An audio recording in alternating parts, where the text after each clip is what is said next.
سے پہلے میری گزارش ہے کہ جو پیچھے بیٹھے ہیں اگر آپ آگے آ جائیں، بلا فصل کے ماننے والے ہیں، فاصلے اچھے نہیں لگتے، بسم اللہ آگے آ جائیں۔ میں نے آگے کا کہا ہے اور بندے پیچھے چلے گئے، آگے آ جائیں، صلوات پڑھتے آپ اللہم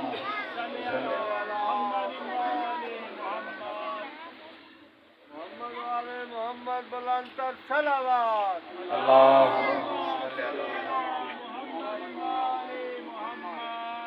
اعوذ باللہ من الشیطان الرجیم بسم اللہ الرحمن الرحیم الحمد للہ رب العالمین اللہم ایاک نعبد و ایاک نستعین الصلاۃ والسلام بتحیت والاکرام علی اشرف الانبیاء والمرسلین و اولادہ الطیبین الطاہرین المعصومین المنتجبین المنتخبین المطہرین المظلومین ثم الصلاۃ والسلام علی مخدوماتنا الانسان معصومہ فی القرآن بلکہ سے حجرت و تقدیس الجلال و آسیت التکمیل والکمال الصدیقۃ المبارکہ الراضیۃ المرضیہ عالمۃ غیر معلمہ ام الکتاب ام القرآن ام الانوار ام الآئمہ ام المعصومین ام العلوم ام الہدیٰ ام الحسن ام الحسین ام المحسن و ام السبتین و ام ابیہا السیدہ فاطمۃ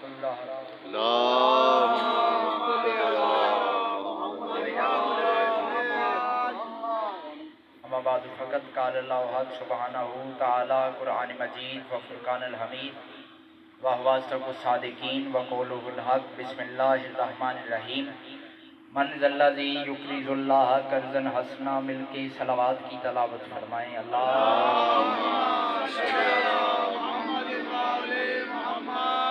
سب سے پہلے میری دعا ہے میرا مالک میرا خالق میرا رحیم اللہ میرا کریم اللہ بانیان مجلس کی توفیقات خیر میں اضافہ فرما۔ اس کے بعد دعا ہے میرا مالک جتنے بیمار ہیں صدقہ شفا والے ذکر کا میرا مالک سب کو شفاء کلی عطا فرما۔ جتنے بے روزگار ہیں میرا مالک اپنے اپنے روزگار عطا فرمائے۔ جتنے بے اولاد ہیں واسطہ اس ذکر کا میرا مالک ماتمی اولاد عطا فرمائے۔ جتنے بے گھر ہیں میرا بادشاہ ایسے گھر عطا فرمائے کہ سخی عباس کا پرچم لگ سکے۔ جو مقروض ہیں واسطہ اس ذکر کا میرا مالک غیب سے قرض ادا فرمائے۔ ایک دعا کرنے لگا ہوں مل کے آمین کہیے گا میرے اللہ تب تک کسی مومن کو موت نہ آئے جب تک وہ حسین بادشاہ کا نوری محل نہ دیکھ لے۔ قبر کی پہلی رات ہو زیارت امیر نصیب فرما۔ حشر کی پہلی صبح ہو شفاعت شبیر نصیب فرما۔ ہماری پہلی اور ہماری آخری دعا مولا ہمارے قائم کے ظہور میں تعجیل فرما۔ اپنے اپنے مرحومین کے درجات بلندی کے لیے مجلس میں روحانیت کے لیے دعاؤں کی قبولیت کے لیے مل کے صلوات کی تلاوت فرما۔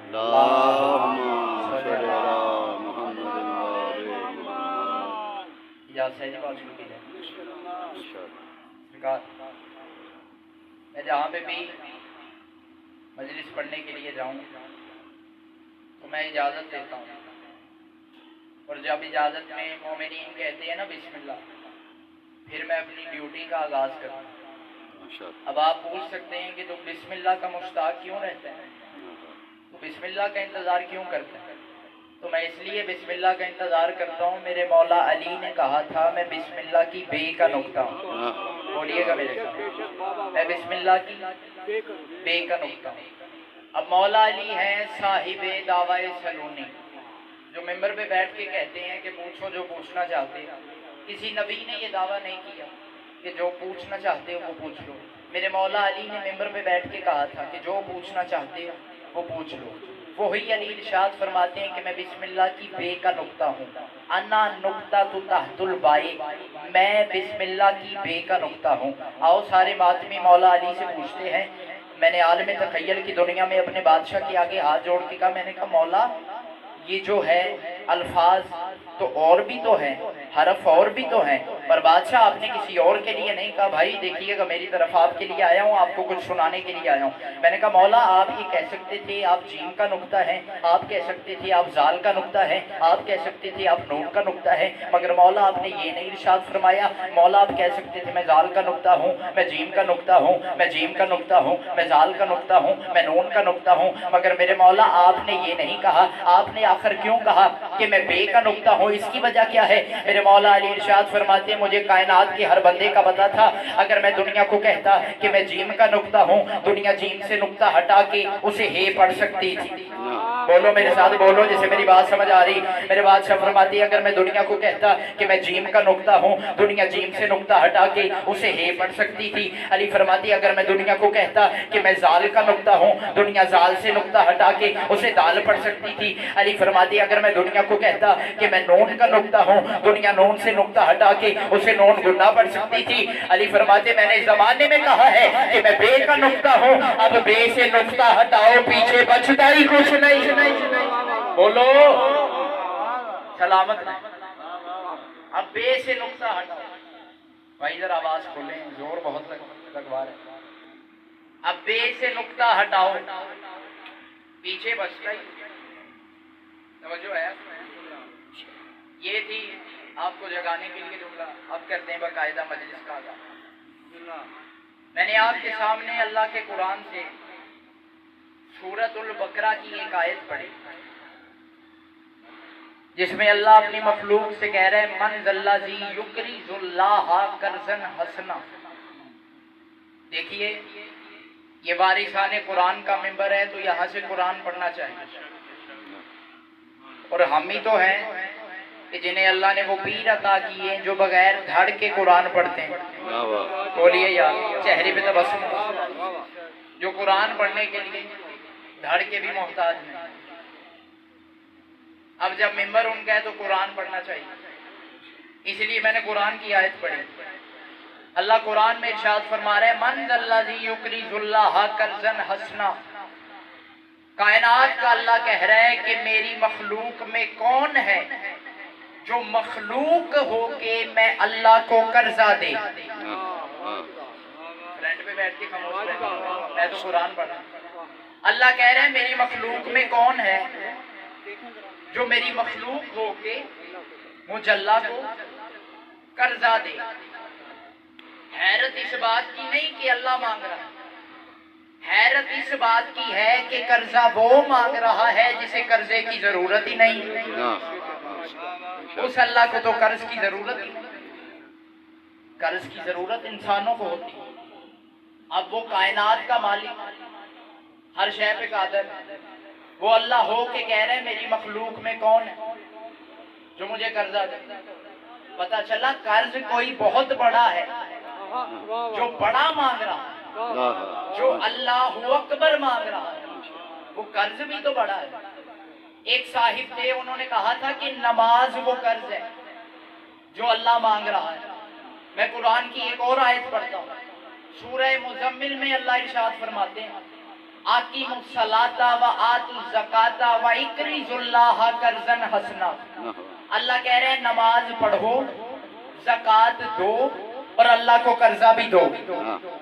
اس کا مطلب یہ ہے کہ نماز اور ہے، زکوٰۃ اور ہے، اللہ کو قرض دینا اور ہے، جو اللہ قرض مانگ رہا ہے وہ اور ہے۔ میں ایک ایک آدمی کا چہرہ دیکھ رہا ہوں، جو بندہ اپنی آنکھوں کو بند کر رہے، میں اس کا نام نہیں لوں گا، اپنی آنکھوں کو کھولے اور اپنے ایک نوکر کا فکرہ اپنے دل پہ لکھے۔ بھائی جان عمر چاہے میری چھوٹی ہے مگر میں ذکر ان کا کرنے لگا ہوں جو کائنات میں بڑے ہیں، جن کے گھر کا ہر بچہ بھی علی ہوتا ہے۔ میں ان کے گھر کا ذکر کرنے لگا ہوں، قرآن سے بتانے لگا ہوں کہ اللہ اپنی مخلوق سے قرضہ کون سا مانگ رہا ہے۔ اللہ ہو کہ اسے ضرورت کیا ہے کہ وہ قرضہ مانگے۔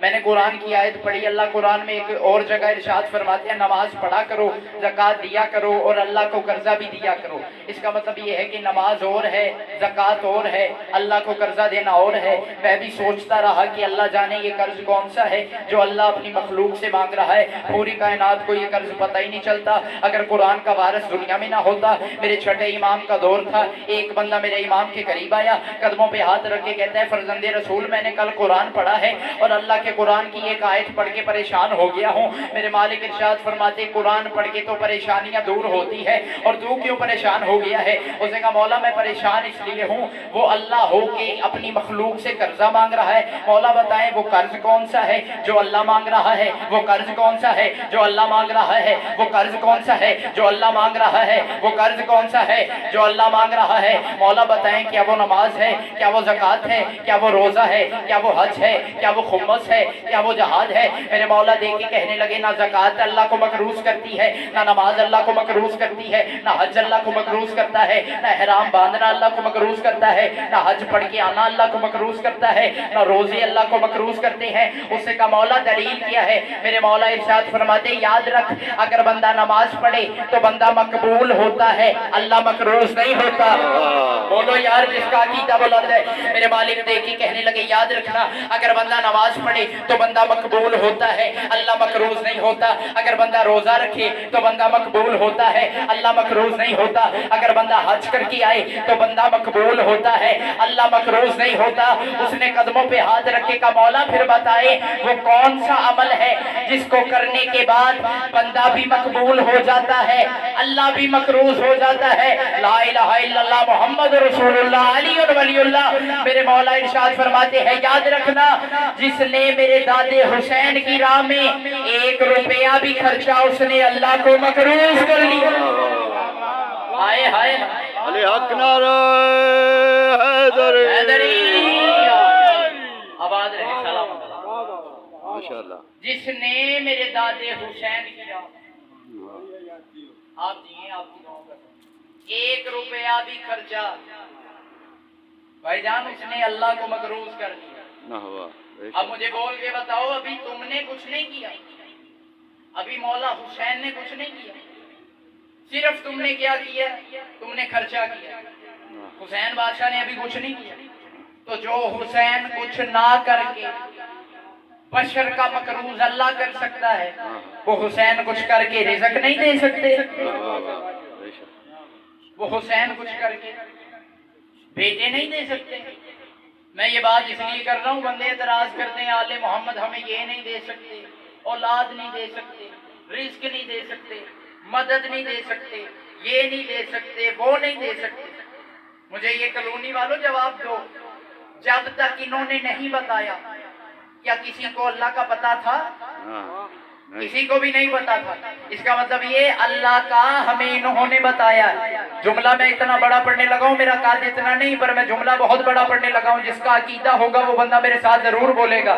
جو بندے شک کرتے ہیں آل محمد یہ نہیں دے سکتے, یہ نہیں دے سکتے, میں لاہور کے ممبر سے کہہ رہا ہوں جب تک آل محمد نے نہیں بتایا کسی کو اللہ کا نہیں پتا تھا. اور ان کی عطا میں شک نہ کرنا, جو زمانے کو اللہ دے سکتے ہیں وہ تمہیں کیا نہیں دے سکتے. جیے جو دنیا کو اللہ دے سکتے وہ تمہیں کیا نہیں دے سکتے. جو تقدیر میں نہ ہو وہ یہ دے سکتے. تمہیں یاد نہیں راہب آیا تھا بیٹے مانگنے, کائنات کے عادل رسول. اچھا بندے کہتے ہیں کیا یہ امام حسین کی شان کو نبی سے بڑھاتے ہیں؟ معاذ اللہ. میرے رسول سب سے افضل ہے, رسول سب سے افضل ہے, انہی کا دین بچایا میرے مولا حسین. یہ عقیدہ نہ لے کے جائیے. اور پھر یہ کیوں کہتے ہیں شیعہ ذاکرین کہ نبی نے بیٹے نہیں دیے حسین نے دے دیے؟ تو یاد رکھیے گا جتنے نبی ہوتے ہیں یہ ہوتے ہیں عدل کی مسند پہ, جتنے امام ہوتے ہیں یہ ہوتے ہیں فضل کی مسند پہ.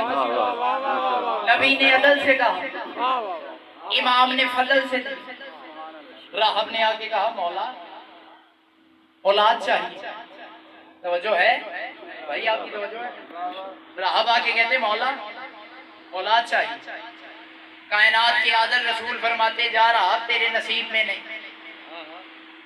بھائی جان آپ کی نظر میں جملہ کرنے لگا ہوں, جو بندہ سو رہا ہے نا اس کا مقدر بھی سو جائے گا. ذکر حسین میں مقدر جاگتے ہیں مگر آپ کا بھی جاگنا لازم ہے. راہب تیرے نصیب میں نہیں. وہاں سے راہب اٹھا روتا ہوا نکلا. امام حسین ہے بچپن میں بظاہر. امام حسین نے چہرہ دیکھا, راہب کی آنکھ میں آنسو. حسین نے روک لیا, کیونکہ جس کی آنکھ میں آنسو ہو حسین بڑی توجہ دیتے ہیں. جس کی آنکھ میں آنسو ہو گریا ہو حسین کو بڑا پسند ہوتا ہے. بادشاہ حسین نے ہاتھ پکڑا, راحت روتے ہوئے کیوں آ رہے ہو؟ مولا آپ کے نانا کی بارگاہ میں گیا, بیٹے مانگے, تو آپ کے نانا ارشاد فرماتے ہیں کہ میری قسمت میں نہیں. راہب فرماتے ہیں کہ میرے نانے, حسین فرماتے راہب میرے نانے کا دربار ہو اور تو روتا ہوا چلے جائے, ایسے تو میں ہونے نہیں دوں گا. میرا ہاتھ پکڑ, میں تجھے بیٹے دلواتا ہوں. ہاتھ پکڑا حسین بادشاہ نے, راہب کو لے کے چلے. یہ جملہ سنیے گا, اسی سے پتہ چلے گا میں نے آگے کیا پڑھنا ہے. ہاتھ پکڑا اور لے کے چلے.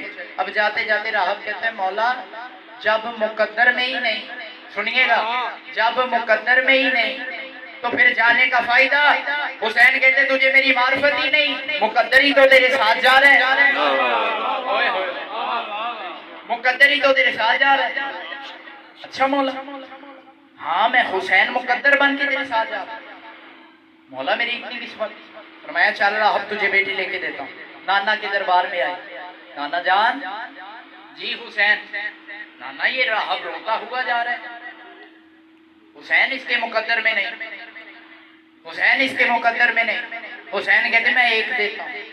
نانے نے کہا نصیب میں نہیں. حسین کہتے میں 2 دیتا ہوں. نانے نے کہا تقدیر میں نہیں. حسین کہتے میں 3 دیتا ہوں. نانے نے کہا لوح میں نہیں. حسین کہتے میں 4 دیتا ہوں. نانے نے کہا قلم میں نہیں. حسین نے کہا میں 5 دیتا ہوں. نانے نے کہا ہو ہی نہیں سکتے. حسین کہتے میں 6 دیتا ہوں. میں 7 بیٹے دیتا ہوں. ادھر 7 بیٹے راہب کو عطا کیے. راہب نے قدموں پہ ہاتھ رکھے, کہا میرے مولا اتنے بیٹے کافی ہیں, اتنے بیٹے کافی ہیں, اتنے بیٹے کافی ہیں. حسین نے اپنے دستے سخاوت کو روک لیا. تھوڑی دیر کے بعد کائنات کے رسول نے راہب کا چہرہ دیکھ کے کہا تھا راہب تو نے اچھا کیا میرے حسین کا ہاتھ روک لیا, ورنہ آج یہ تجھے اتنے بیٹے دیتا کہ کل جب قیامت آتی دائیں طرف آدم کے بیٹے ہوتے, بائیں طرف تیرے بیٹے ہوتے. ارے حق نعرہ حیدر. دائیں طرف آدم کی اولاد, انشاءاللہ بائیں طرف تیرے بیٹے. کون حسین؟ جو کائنات میں چھا جائے اسے حسین کہتے. مجھے نہیں آتا ممبر پہ ایسے ہاتھ مارنا, ہاتھ پہ ہاتھ مارنا. جب ہم اسے قبر حسین کی شبیہ کہتی ہے تو پھر ہاتھ مارنا تو گستاخی. میں یہ کام نہیں کرتا. توجہ وہ ہے جو آپ کی ویسے ہی ہو, جو قرآن سن کے ہو جائے. زبردستی مجھے داد دینی آتی. کون حسین؟ جو کائنات میں چھا جائے اسے حسین کہتے ہیں. بھائی توجہ, کائنات میں چھا جائے اسے حسین کہتے ہیں. اب آپ ممبر پہ پوچھ سکتے ہو اتنا بڑا دعویٰ کر رہے, دلیل ہے تیرے پاس؟ علم کے آگے کھڑا ہوں, دلیل دیتا ہوں. کائنات کن چیزوں سے بنی؟ 4 چیزوں سے. آگ سے, پانی سے, مٹی سے, ہوا سے. آگ سے, پانی سے, مٹی سے, ہوا سے. آگ سے, پانی سے, مٹی سے, ہوا سے. پوچھو حسین بادشاہ کائنات میں چھائے کیسے؟ 4 چیزوں سے کائنات بنی ہے. آگ سے, پانی سے, مٹی سے, ہوا سے. اب خود فیصلہ کرو. مٹی پہ مجلس ہوتی ہے, آگ پہ ماتم ہوتا ہے, پانی کی سبیلیں لگتی ہیں, ہوا میں نوحے ہوتے ہیں. آباد میں کائنات میں جو چھا جائے اسے حسین کہتے ہیں. کتنے بڑے اختیار کے مالک ہیں, اتنے بڑے اختیار کے مالک ہیں کہ جہاں پہ مجلس حسین ہوتی ہے اس جگہ کا مقام بتاؤں. جہاں پہ مجلس حسین ہوتی ہے وہ جگہ جگہ نہیں رہتی, اللہ کا گھر بن جاتی ہے. آپ کی خاموشی کی قسم, اللہ کا گھر بن جاتی ہے. جہاں پہ ان کا ذکر ہوتا ہے اللہ کا, بھائی تعین تو کریں, اللہ کا گھر بن جاتا ہے. دلیل کے علاوہ بات نہیں۔ آپ نے اکثر سنا ہے کہ مسجد اللہ کا گھر ہے، سنا ہے نا جی؟ جس نے نہیں سنا آج ممبر سے سن لے، مسجد اللہ کا گھر ہے۔ آپ کسی بھی مسجد میں جائیں تو دیوار، سامنے والی دیوار پہ درج ہوگا کہ یہ فلاں فرقے کی مسجد ہے۔ اب سوال میرا ہے کہ اگر یہ اللہ کا گھر ہے تو نام فرقے کا کیوں لکھا ہے؟ بھائی بولیں، آپ کی عقیدہ پڑھ رہا ہوں آپ کا۔ اگر یہ اللہ کا گھر ہے تو نام فرقے کا کیوں لکھا ہے؟ یہ ہے چھوٹی مسجدیں جہاں پہ فرقہ شرط ہے، اگر فرقہ ملتا ہے تو مسجد کے اندر آئیں۔ ذرا بڑی مسجد کی بات کریں، مسجد الحرام، مسجد نبوی، میں بھی گیا نہیں، میں نے بھی سنا ہے، اللہ مجھے بھی لے کے جائے، تمہیں بھی لے کے جائے۔ کہتے ہیں کہ وہاں پہ بھی ایک بورڈ پہ لکھا ہے بھائی جان کہ مسلمان اندر آ جائے، کافر باہر رک جائے۔ اس کا مطلب یہ ہے کہ جو یہاں پہ اللہ کے گھر ہیں یہاں پہ فرقہ شرط ہے، جو وہاں پہ اللہ کا گھر ہے وہاں پہ مذہب شرط ہے۔ یہاں بھی اللہ کے گھر ہیں، وہ بھی اللہ کا گھر ہے، پر یہاں پہ فرقہ شرط، وہاں پہ مذہب شرط۔ اب دیکھنا ہے کون سا بندہ ہے جو اپنی زبان کو پھر بھی روک کے رکھتا ہے۔ کیا کہنے حسین ابن علی تیری مجلس کے، تیری مجلس میں کوئی بھی شرط نہیں ہے، چاہے شیعہ آ جائے، چاہے سنی آ جائے، چاہے کوئی اور آ جائے، چاہے عیسائی آ جائے، چاہے ہندو آ جائے، کیونکہ حسین کو ماننے کے لیے شیعہ ہونا شرط نہیں، حسین کو ماننے کے لیے غیرت ہونا شرط ہے۔ نعرہ حیدر! آپ سلامت رہیں، آپ آباد میں۔ پیچھے سے کسی کو نعرہ آتا ہے تو لگا دیں جی ہیں حیدری۔ حسین شیعوں کی ملکیت نہیں، انسانیت کے امام کو حسین۔ کیا بات ہے، ماشاءاللہ ماشاءاللہ۔ جسے پتہ ہے اپنے گھر میں تمیز ہے کہ یہ میری بیوی ہے، یہ میری بیٹی ہے، یہ میری بہن ہے، اس کے امام کو حسین کہتے ہیں۔ حسین ابن علی انسانیت کے محسن جو ہے، صرف شیعوں کی ملکیت نہیں۔ اور یہ ہاتھ آپ کے آگے جوڑ کے اپنے جو اہل وسیع نہیں بھی ہیں انہیں بھی آپ مجلسوں میں لایا کریں۔ ماتم نہیں کرتے نہ کریں، زنجیر نہیں مارتے، زبردستی نہیں، دین میں کوئی جبر نہیں، پر مجلس حسین میں آ کے بیٹھے۔ فائدہ کیا ہوگا میں بتا دیتا ہوں۔ جو اللہ نے قرآن میں واقعے لکھے ہیں نا، یہ کسی کیسٹ کروانے کے لیے نہیں لکھے، ہدایت کے لیے۔ آپ مجلس شبیر میں آئیں گے، میں قرآن سے فائدہ پڑھتا ہوں۔ اللہ نے قرآن میں لکھا ہے کہ جب ابراہیم کو آگ میں پھینکا جا رہا تھا، قریب سے پرندوں کا جھنڈ گزرا، ان میں سے بھائی جان ایک چھوٹا سا پرندہ اپنی چونچ میں ایک قطرہ پانی کا لے کے اس آگ کے اوپر جا رہا تھا۔ باقی پرندوں نے پوچھا کہاں پہ جا رہا ہے؟ اس نے کہا وہ جو آگ لگی ہے اسے بجھانے جا رہا ہوں۔ باقی پرندے دیکھ کے کہنے لگے تو پاگل تو نہیں ہو گیا؟ وہ میلوں میں لگی آگ، سالوں سے اکٹھی کی لکڑیاں، تیرے پاس ہے پانی کا ایک قطرہ، تیرے ایک قطرے سے کیسے بجھے گی؟ پرندے نے جواب دے کے عقیدہ مضبوط کر دیا۔ اس نے کہا پتہ مجھے بھی ہے آگ بجھے گی نہیں، پر جانا میں نے پھر بھی آگ کے اوپر ہے۔ باقی پرندوں نے پوچھا جب بجھنی نہیں تو نے جانا کیوں ہے؟ پرندے نے جواب دیا کم از کم اس قطرے کو آگ پہ پھینکوں گا، اللہ کو گواہ بناؤں گا میرا تعلق ابراہیم سے تھا، نمرودیوں سے نہیں تھا۔ میرا تعلق ابراہیم سے تھا، نمرودیوں سے نہیں تھا۔